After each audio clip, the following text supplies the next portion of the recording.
Salut. Alors aujourd'hui on va semer du blé. C'est la saison, on est le mardi 17 octobre. On est pile dans les dates. Alors j'ai encore le temps, hein, je pourrais semer jusqu'au 10 novembre. Allez, j'en parlais avec le technicien justement, je crois que c'est hier.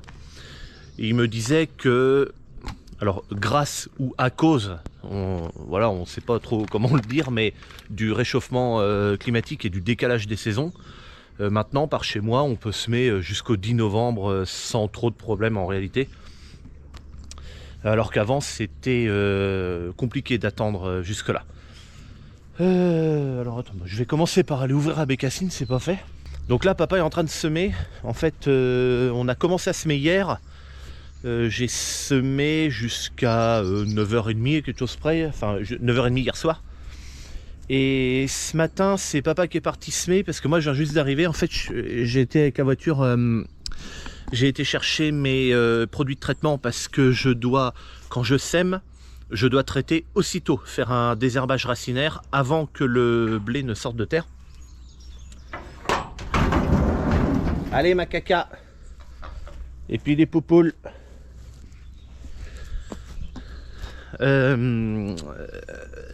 Donc ouais, je fais un désherbage, voilà, ça s'appelle post-semis prélevé, donc c'est-à-dire après le semis mais avant la levée. Puis voilà, alors là je vais pas le faire ce traitement, parce que j'aurais pu ce matin aller traiter ce que j'ai semé hier. Hier j'ai fait 2 parcelles et j'en ai commencé une autre un peu plus grande. Ah, j'entends le tracteur, parce que en fait papa est dans un champ juste derrière là. Et normalement je fais comme ça, sauf que là je vais pas le faire parce que ce désherbage là, il faut pas qu'il y ait trop de pluie derrière pour pas que la molécule soit dépositionnée. C'est-à-dire qu'en fait la molécule doit rester en surface, elle peut descendre un peu mais pas plus, parce qu'en fait le désherbage racinaire ça marche de la façon suivante: une mauvaise graine va commencer à germer et elle va choper le produit de traitement en fait, parce que ces mauvaises graines là généralement elles sont dans les premiers centimètres du sol là. Donc elle va choper le produit de traitement et mourir à ce moment là. C'est à dire que souvent de fois ça s'appelle des produits antigerminatifs, mais ou anti-germes, c'est à dire qu'en fait les mauvaises herbes n'ont même pas le temps de sortir de terre, qu'elles sont déjà mortes par le produit. C'est vachement bien ça, parce que moi je suis plutôt partisan de traiter le moins possible sur les plantes. Alors un produit fongicide t'as pas le choix parce que c'est sur la plante que le champignon va se mettre, donc tu es bien obligé de traiter sur la plante. Mais en tout cas pour les herbicides, après tout, peut-être, ça se trouve j'ai tort, hein, j'en sais rien moi, hein, mais je me dis bon c'est peut-être mieux de faire le maximum avant que mon blé ne lève, et puis le moins possible sur la plante. J'en sais rien, ça se trouve c'est des conneries que je dis, mais bon c'est comme ça. Qu'est-ce qu'il y a Bécassine? Elle est en train de coiter là, en train de faire coin-coin, parce que normalement elle passe et puis elle s'en va par là-bas avec ses poules. Sauf que là il y a la voiture, puis je la gêne, et puis elle est là, quac, quac, quac, quac, quac, quac. Et ben tu passes sur le côté. Allez. Oui. Bon ça me... Dès le matin là. Tu peux me regarder de travers. Passe là, sur le côté. Donc là voilà, j'ai été chercher donc mes produits. Alors il y a pas tout ça ne va pas servir au, parce que tu vois je vois Vulpix là, ça se mettra après. Et j'utilise du Défi, Défi Compile Trooper. Ça c'est mon programme de désherbage en post semi prélevé.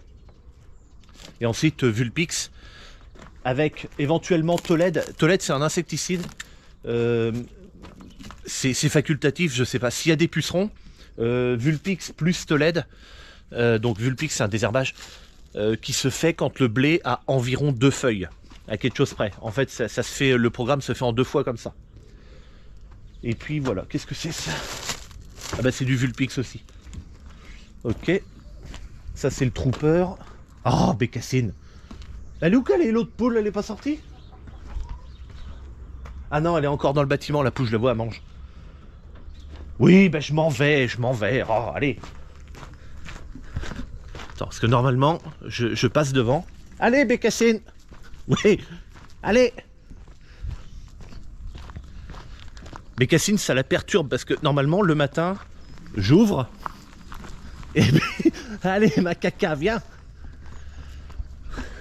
Allez les poupoules. Allez ma caca, viens. Dépêche-toi. Elle est perturbée quand je fais pas comme d'habitude. Allez, oui, tout le monde court. Doucement, Bécassine, oh là là. Allez, au caniveau là. Allez, normalement, en fait, les poules, elles viennent là, dans le caniveau. Parce que, en fait, maman, elle jette des fois ici des épluchures de tomates, tu sais, des trucs comme ça, elle les jette là. Et donc, tous les matins, je vais ouvrir, enfin, moi ou papa, ça dépend, ouvrir la Bécassine. Et on revient, et il faut emmener les poules ici. Alors là, il n'y en a qu'une poule, mais l'autre, de toute façon, va bien arriver. Mais bon, t'es contente? Et quand je fais pas comme d'habitude, eh ben ça la perturbe, Bécassine. L'autre jour, par exemple, quand on a trié le grain, le trieur était déjà dans la cour, dans les cours derrière là-bas. Et j'ai sorti Bécassine, et en fait, j'ai été directement au trieur. Et papa était avec moi, et il a été lui aussi au trieur. Et ben Bécassine, elle nous courait après au trieur, parce et on voyait, elle savait pas où elle devait aller, enfin... Non, c'est pas là que je voulais aller, moi. Faut que j'aille chez mamie. Pour récupérer la clé du local phyto. Bon, en fait, ce que j'étais en train de dire, parce que tu avec ces conneries de Bécassine, là, ce que j'étais en train de dire, c'est que je veux pas traiter ce matin et tout, parce que ils annoncent de la pluie. Ils annoncent 20 mm. Et ce produit-là, il faut éviter qu'il y ait une pluie de 20 mm ou plus dans les 3 jours. Là, ils annoncent 20 mm sur 3 jours, c'est-à-dire ça doit être 10 mm, 6 mm et 4. Ça doit être ça. Bon, ça fait environ 20. Et le truc, c'est que je veux pas prendre de risque, parce que si c'est plus... bon, alors, je vais pas traiter aujourd'hui, je vais attendre que ces 20 mm là, ils passent, et ensuite je ferai mon traitement de tout ce qui a été semé. Et je serai toujours en post-semis prélevé. Allez, attention les yeux, la revoilà. Parce qu'il n'y avait personne chez maman. Elle n'est pas là aujourd'hui. alors, elle revient, du coup elle a abandonné la poule. Bon allez, sur le plateau il reste plus que 2 sacs. Il y en a fait, on met 8 sacs dessus. On en met 4 à gauche, 4 à droite. Et ensuite on l'attelle. Tu vois là maintenant... il y en a qui me l'ont fait remarquer sur la vidéo du triage du grain, qu'on prend les sacs avec les fourches et que ça abîme les sangles, c'est vrai. Mais bon, c'est qu'on n'a pas le temps d'utiliser ça au moment du triage. Donc,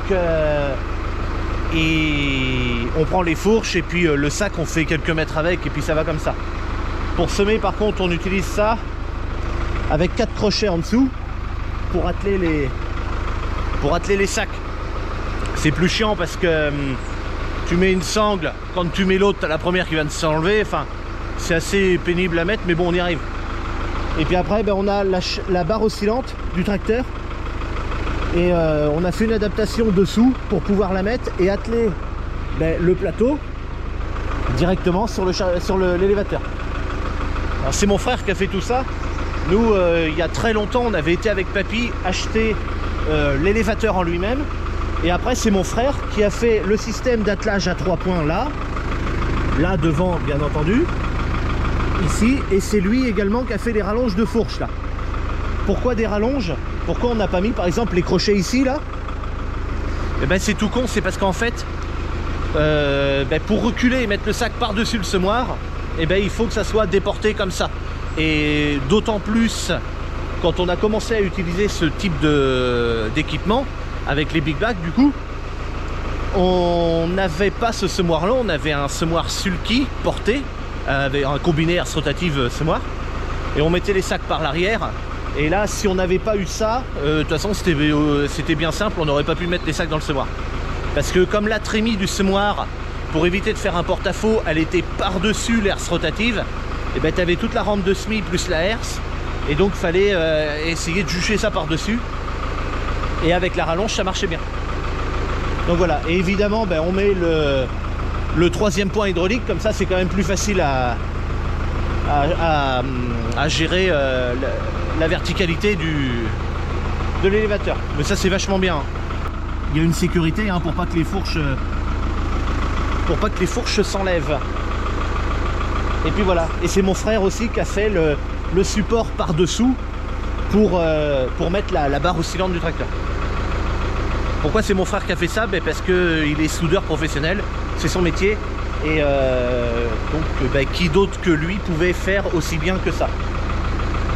Et puis surtout solide. C'est ça que je veux dire. Et donc voilà. Allez, moi j'attelle ça. Et puis on va retrouver papa dans le champ.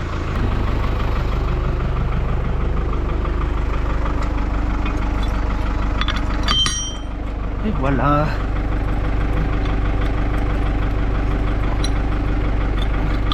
Là, clac. Non, c'est dans le... Allez, c'est parti, je branche. Là, je vais faire redescendre un peu. En fait, je le fais monter. Pourquoi? Parce que moi, depuis la cabine, tu vois, ici, tu as un support avec des roulettes, là.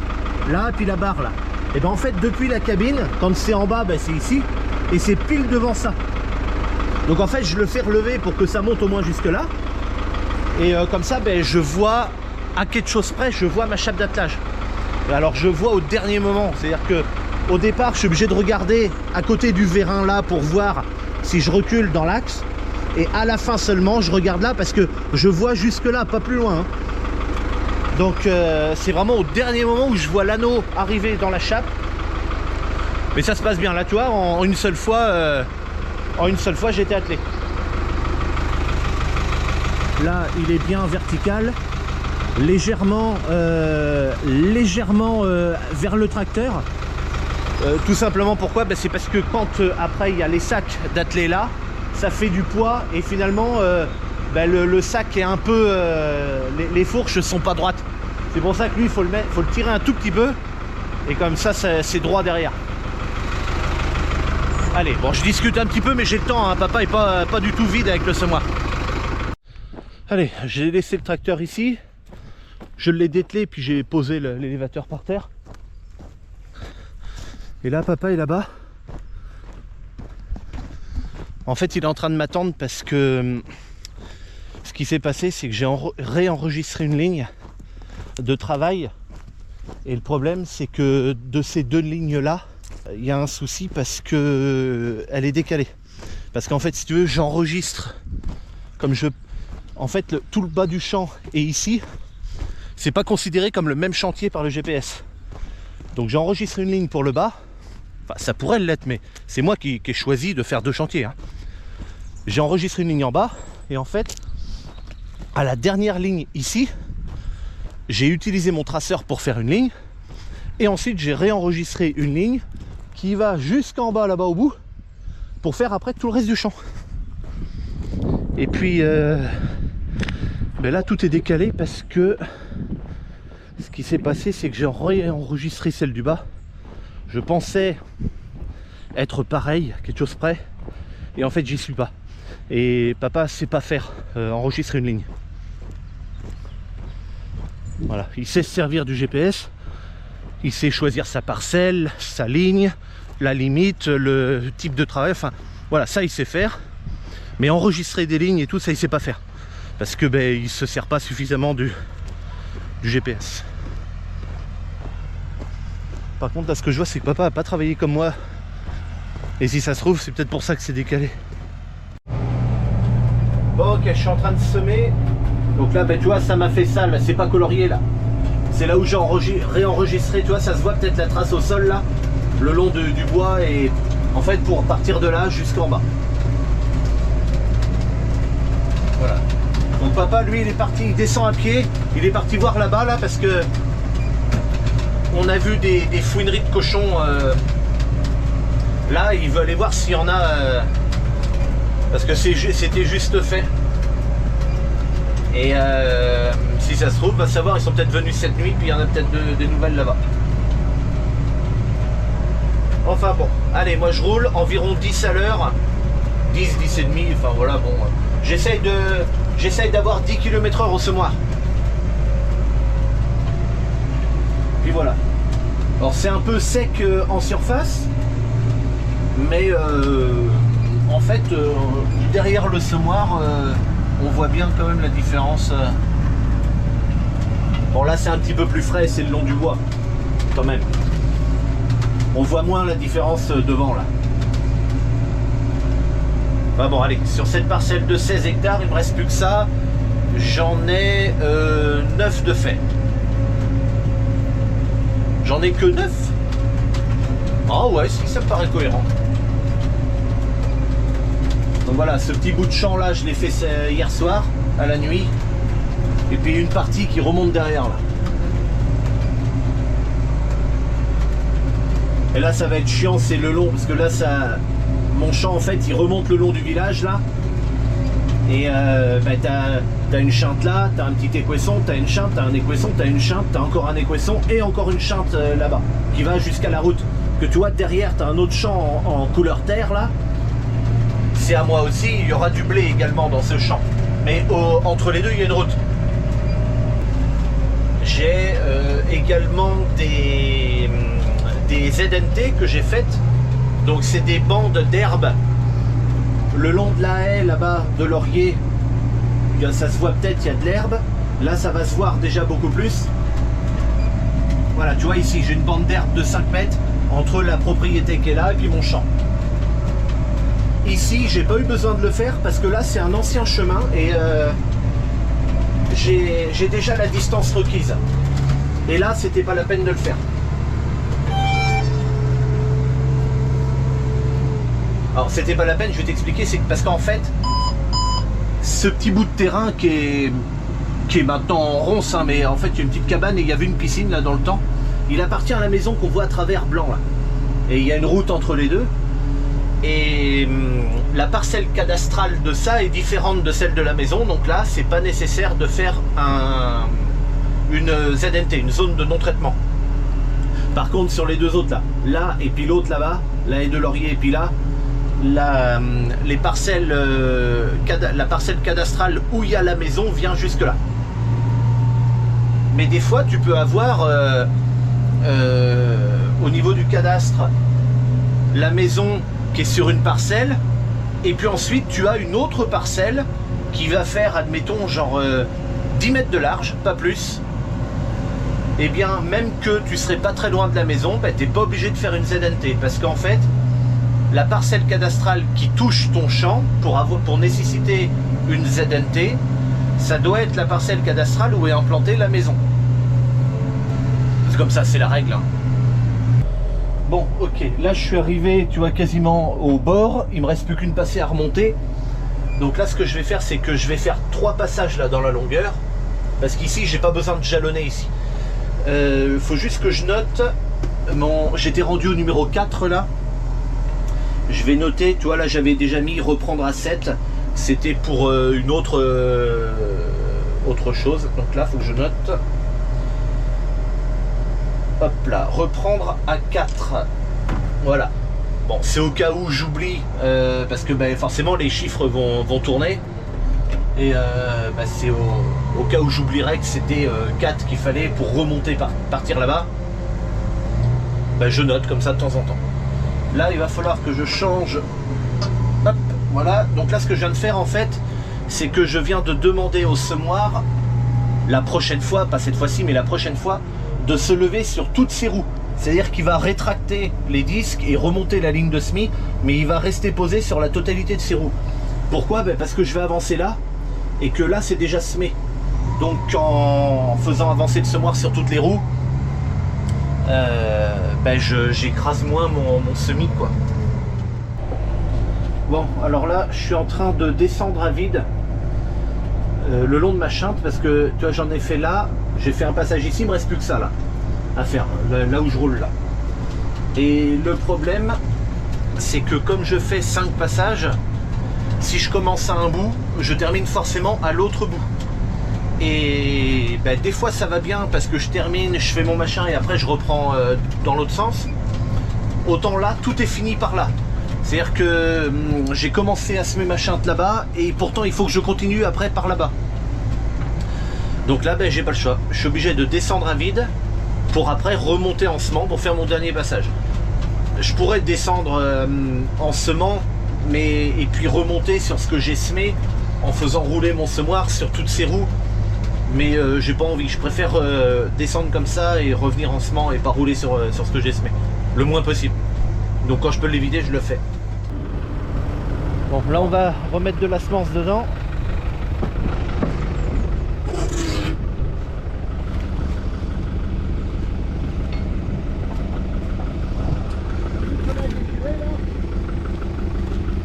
Pourquoi? Bon, de toute façon, je peux pas. Non, faut que tu avances. Voilà, comme ça a fait. Là. Comme ça a fait sortir l'autre que j'avais mis au début, bien entendu. C'est vraiment lourdingue ces trucs là. Tout le temps la même comédie. Allez!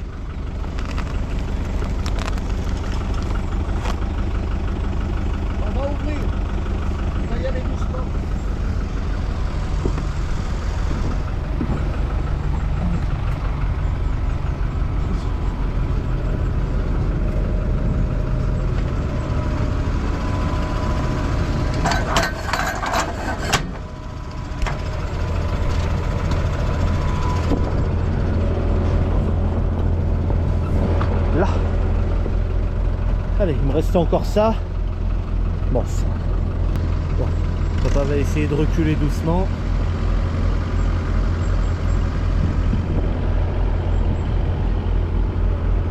Donc après là, ce sac, il ira à la poubelle, bien évidemment.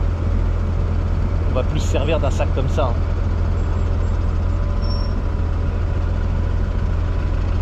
Là on va pouvoir mettre les deux sacs dedans. Parce que de toute façon, ce qu'il me reste à faire, un sac suffira pas.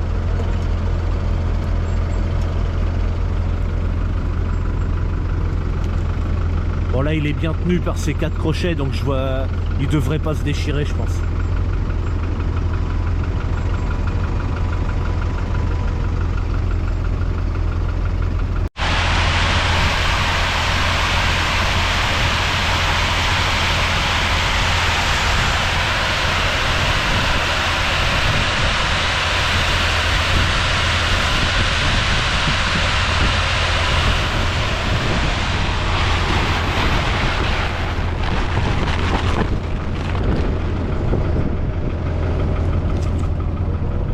Allez hop.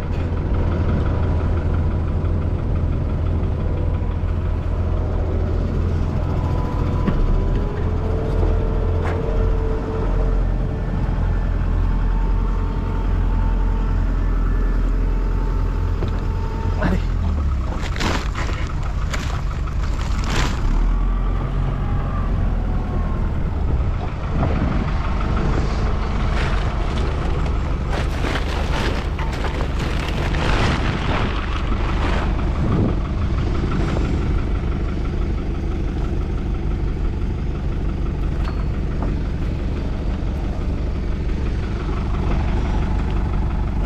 Baisse un peu. Là.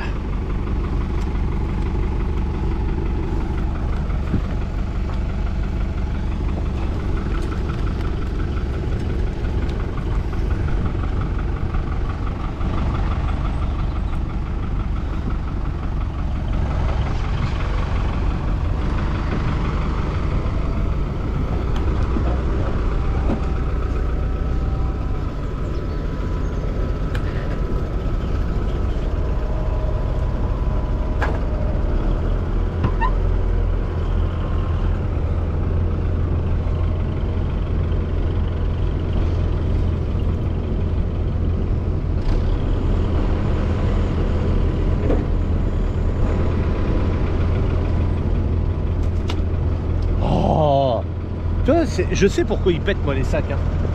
Papa il est trop brusque avec les... Regarde ça.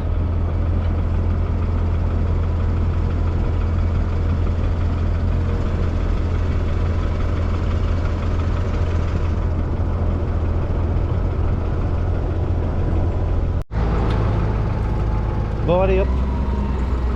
Après les 2 sacs du plateau, moi j'ai continué à semer. Papa m'en a ramené un seulement avec le tracteur comme ça. Et puis voilà, là il est midi et demi.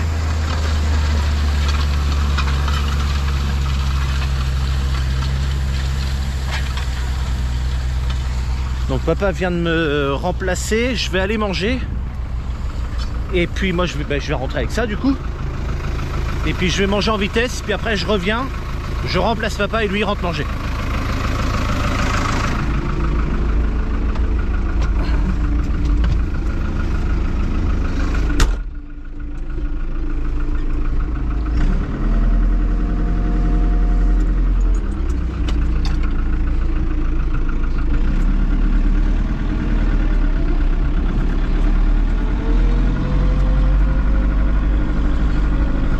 Allez hop. En espérant que le sac s'envole pas derrière. Après j'ai vraiment très peu de route à faire. Je passe par là, par cette route. J'ai à peine quelques centaines de mètres à faire. Bon ben ça fera cerf-volant derrière. Bon ben j'arrive de manger. Papa a bien avancé. Parce que moi j'étais même pas rendu au coin de la palisse de Laurier là-bas. Et là pour l'instant en fait il reste plus que ce petit bout de triangle à terminer là. Et puis après ben, faire la chinte qui est là-bas, les Couessons qui est là où je suis, et la chinte là-bas où il y a les ânes là. Et puis c'est tout. Après les Couessons après qui redescend le long de la haie de Laurier, je sais pas si papa l'a fait celui-là. Enfin je vais y demander. Et puis même si je lui demande pas, de toute façon je le verrai bien tout à l'heure.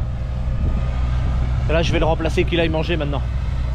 Parce que moi je suis parti du champ, il était midi et demi. Et là il est 17 h. Donc papa va pouvoir aller manger. Non c'est pas vrai, il n'est pas 17 h. Non j'ai essayé de faire vite. Midi et demi, ben, il est 1h30, j'ai mis 1 heure. Parce que maman est pas là, donc il a fallu que je prépare et tout. Donc il n'y avait pas grand chose à préparer. Mais bon, tu prends plus de temps quoi.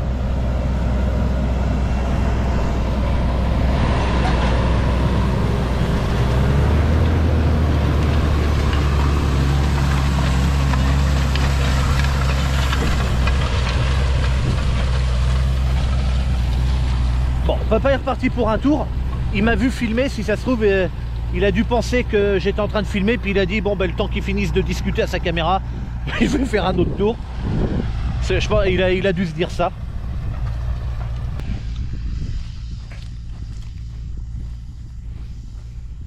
Hop, voilà, là il y a des grains de blé, donc ils sont à environ, comme je le voulais, 2-3 cm. J'ai quasiment aucun grain en surface. C'est ce que je veux parce que avec les produits que j'utilise, enfin que je vais utiliser pour le désherbage là, tous les grains qui sont en surface vont dégager. Eux ils vont être foutus de toute façon. Donc il faut bien soigner le semis, essayer d'avoir un semis régulier. Bon là tu vois j'ai une graine, hop là, ici qui est en surface. Après le disque a peut-être sauté, hein, puis voilà. Bon, s'il n'y a qu'une graine, ça c'est pas grave. Hein. L'essentiel c'est que le semis soit soigné et qu'il n'y ait presque rien en surface. Alors on va filmer un peu le semoir.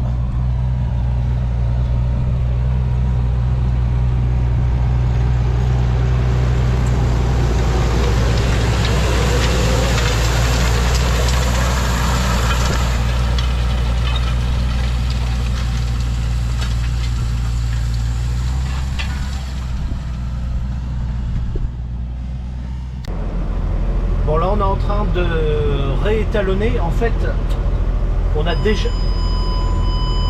étalonné à la maison. Et là en fait dans cette parcelle là, j'ai semé de la semence que j'ai acheté.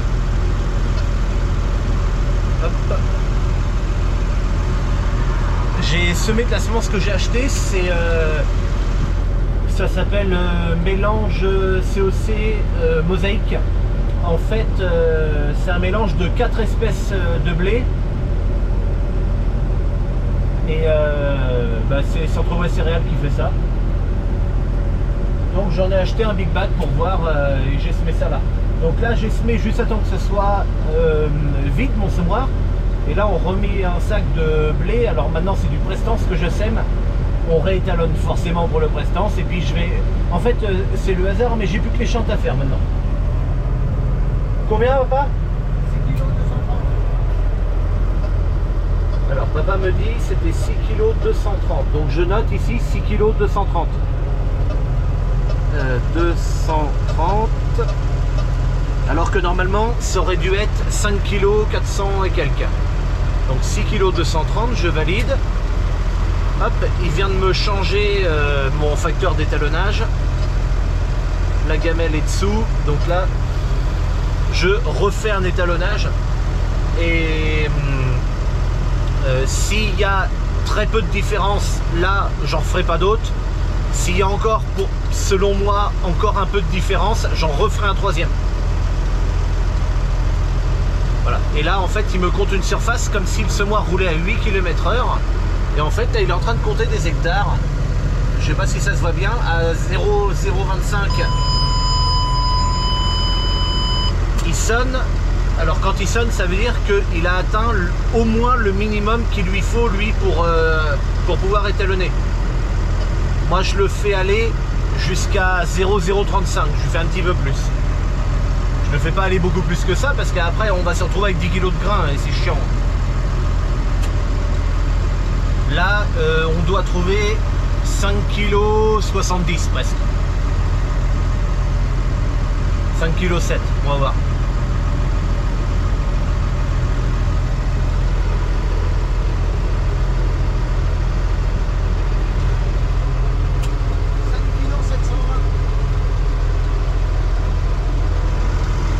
C'est bon, on n'en fait pas d'autres. Donc là, papa a trouvé 5 kg 72 et moi je devais trouver 5 kg 68. Donc là, bon, c'est bon maintenant. Je corrige quand même.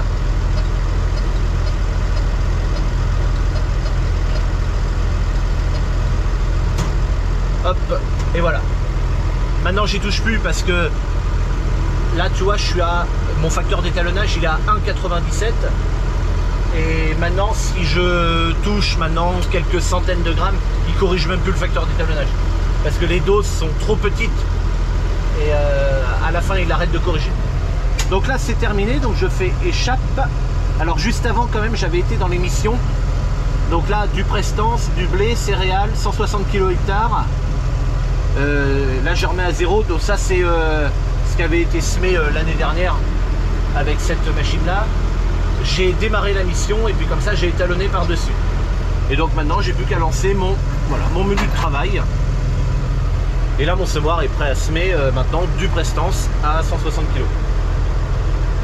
Quand on le fait à deux c'est bien parce que quand tu étalonnes tout seul c'est vraiment casse-burne parce que tu descends, tu remontes dans le tracteur, tu redescends, tu remontes, tu fais que ça. Ok, hop.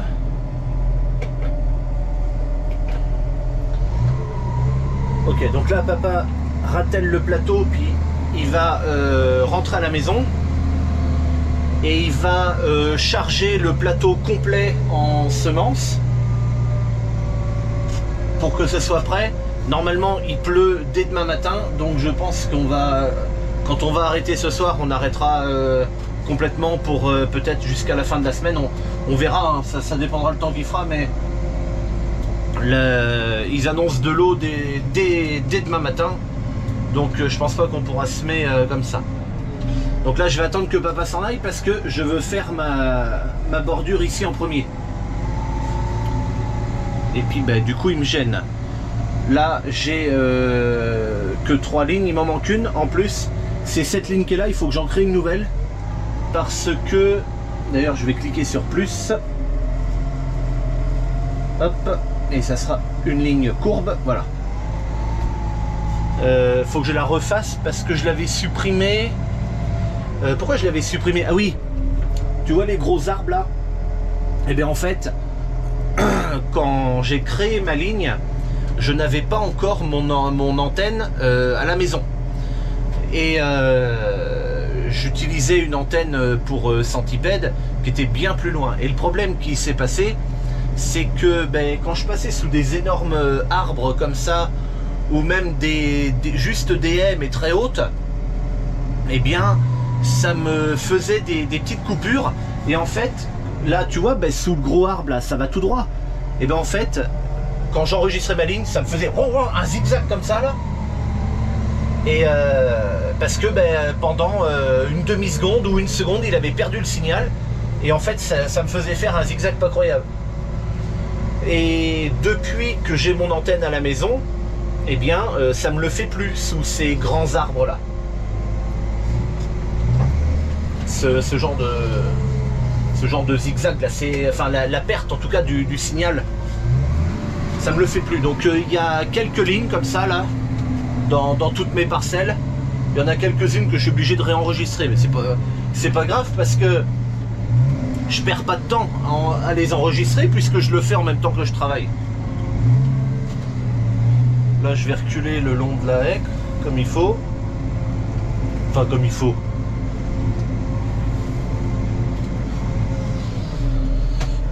Voilà, donc pas comme ça. Oh putain, pas croyable de faire n'importe quoi comme ça. Allez, là c'est bon. Donc je rallume ma turbine. C'était pas fait, là je vais me mettre sur 5. Et je n'ai rien à toucher. Lui, point A. Voilà, alors le point A, j'aurais pu le faire aussi avec ça. D'ailleurs, souvent quand j'arrive avec mon point B, je tiens le volant et tac, j'appuie là.